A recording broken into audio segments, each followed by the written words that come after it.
الشيطان الرجيم. بسم الله الرحمن الرحيم.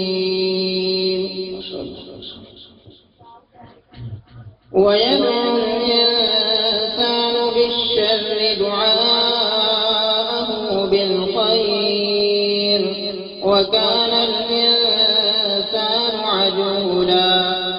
وجعلنا الليل والنهار آيتين فمحونا آية الليل وجعلنا آية